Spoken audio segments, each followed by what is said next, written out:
మహిళలకు మాతృత్వం ఒక వరం లాంటిది.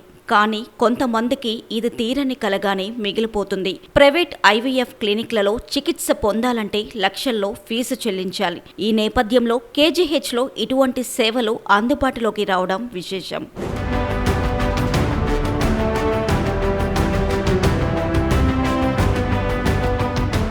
కింగ్ జార్జ్ ఆసుపత్రి, ఆంధ్ర మెడికల్ కాలేజీ ప్రసూతి స్త్రీ రోగ విజ్ఞాన విభాగం ఆధ్వర్యంలో నూతనంగా ఏర్పాటు చేసిన అత్యాధునిక ఇంట్రా యూటరైన్ ఇన్సెమినేషన్ ల్యాబొరేటరీ సంతానం లేని దంపతులకు ఒక వరమని చెప్పాలి. ఈ ల్యాబ్ ను ఇటీవల విశాఖ దక్షిణ ఎమ్మెల్యే వంశీకృష్ణ శ్రీనివాస్ ప్రారంభించారు. కేజీహెచ్ ఆంధ్ర మెడికల్ కాలేజ్ చరిత్రలో ఇది ఒక ముఖ్యమైన మైలురాయిగా నిలుస్తుందని వైద్యులు తెలిపారు. సంతానలేమి సమస్యతో బాధపడుతున్న నిరుపేద మధ్యతరగతి కుటుంబాలకు నాణ్యమైన రీప్రొడక్టివ్ హెల్త్ సేవలు ప్రభుత్వ రంగంలో ఉచితంగా అందుబాటులోకి రావడం ఎంతో సంతోషకరమని వారు పేర్కొన్నారు.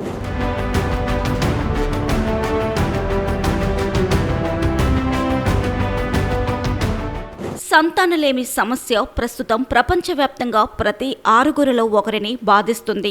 భారతదేశంలో సుమారు 2.75 కోట్ల మంది ఈ సమస్యతో బాధపడుతున్నారని వైద్యులు అంటున్నారు. విశాఖపట్నంలో 15 నుంచి 18% దంపతులు ఈ సమస్యను ఎదుర్కొంటున్నట్లు వారు తెలిపారు. ఐయుఐ విధానంలో పురుషుని నుంచి సేకరించిన ఆరోగ్యకరమైన శుక్ర కణాలను ప్రత్యేక ప్రక్రియ ద్వారా శుద్ధి చేసి మహిళ అండం విడుదలయ్యే సమయంలో గర్భాశయంలో ప్రవేశపెట్టడం ద్వారా గర్భధారణ అవకాశాలు పెరుగుతాయి. తక్కువ ఖర్చుతో సురక్షితంగా నిర్వహించగల ఈ విధానం సంతానలేమి చికిత్సలో కీలకమైనదని వైద్యులు వివరించారు.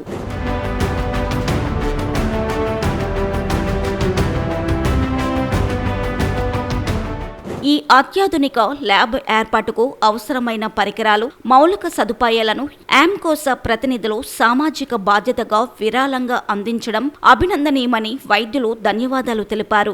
ఈ ల్యాబొరేటరీ నిర్వహణకు అవసరమైన అన్ని చట్టబద్ధ అనుమతులు జిల్లా వైద్య ఆరోగ్య శాఖ నివేదికల ఆధారంగా ఇటీవల జరిగిన జిల్లా స్థాయి పీసీపీఎన్డీటీ కమిటీ సమావేశంలో జిల్లా కలెక్టర్ తుది ఆమోదంతో మంజూరు చేశారు. కేజీహెచ్లో అందుబాటులోకి వచ్చిన ఏఆర్టీ సేవలను అర్హులైన మహిళలు సద్వినియోగం చేసుకోవాలని వైద్యులు కోరుతున్నారు.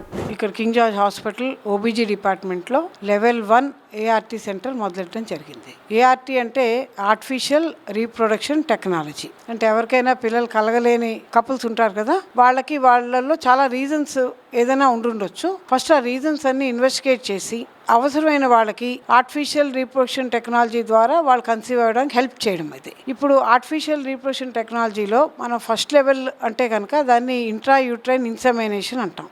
అంటే వాళ్ళ హస్బెండ్ నుంచి సెమెన్ తీసి డైరెక్ట్గా ఆ లేడీ యూట్రస్లో డైరెక్ట్గా పెట్టడం. సో ఆ కండిషన్ని ఇంట్రా యూట్రైన్ ఇన్సెమినేషన్ అంటాం. దానికి హస్బెండ్ సెమెన్ ప్రాసెస్ చేయడానికి, తర్వాత మైక్రోస్కోప్లో అంటే స్పర్మ్స్ ఎంత ఉన్నాయి చూడడానికి వాటికి ఒక మంచి సెంట్రిఫ్యూజు, ఒక మంచి మైక్రోస్కోప్ కావాలి. అక్కడి నుంచి తీసిన తర్వాత ఏంటంటే వైఫ్కి అల్ట్రాసౌండ్ గైడెడ్గా మన యూట్రస్లో డైరెక్ట్గా పెట్టడం జరుగుతుంది. దానికన్నా ముందు ఏం చేయాలంటే ఆ వైఫ్కి కొంచెం ఎగ్ బాగా పెరిగేట్టుగా, అదేంటంటే టైంకి రప్చర్ అయ్యేట్టుగా చూడడానికి కూడా స్కాన్ కావాలి. సో అవన్నీ మనం ఏంటంటే ఓవరీని స్టిమ్యులేట్ చేసి అప్రాప్రియేట్ టైంకి ఐయుఐ చేయాల్సిన అవసరం. సో దీన్ని ఇంట్రా యూట్రైన్ ఇన్సెమినేషన్ అంటారు. ఇది లెవెల్ 1 ఏఆర్టీ.